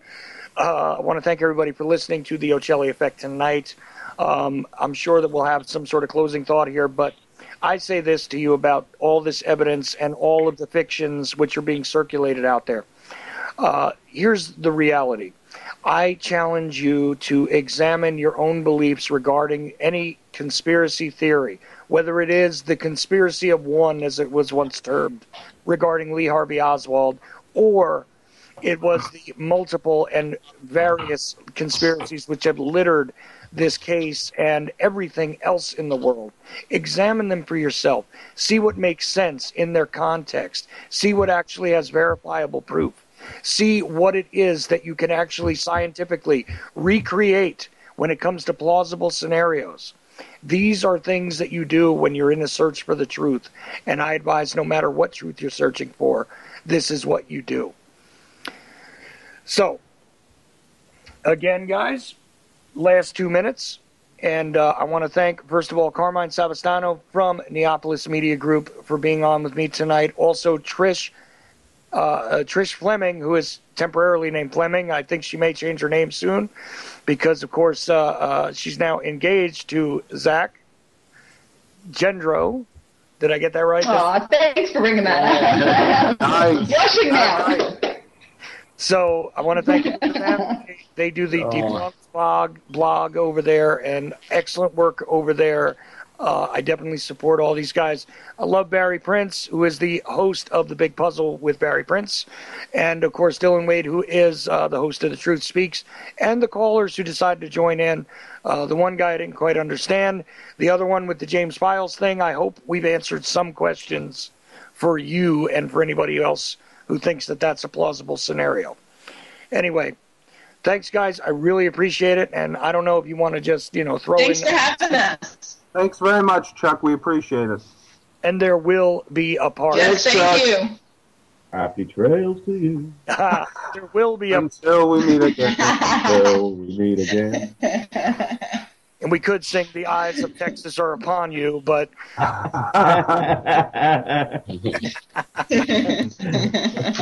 about I'm trying to remember. How about God Save the Queen? We haven't done that one for a while.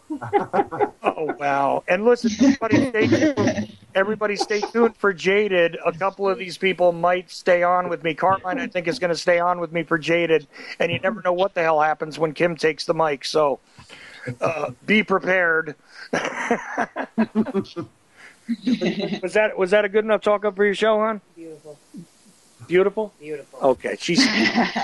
Don't know if you guys heard her because I only just swung the mic over her way. But anyway, thanks again for listening. And if you're catching this further on downstream, or if you decided to pick it up on your fondle slab of choice and use your application, it is all appreciated. And you can always go to ucy.tv/TOE. Like I said, YouTube, MP3 downloads. There's donate buttons both for the network and for myself on that page. And any support in any which way is appreciated of this work. And I thank everybody who decided to listen. So, guys, what else can you say? You want to sing a song? We can do it. Okay, on the count. Just thanks again, Chuck, for having us.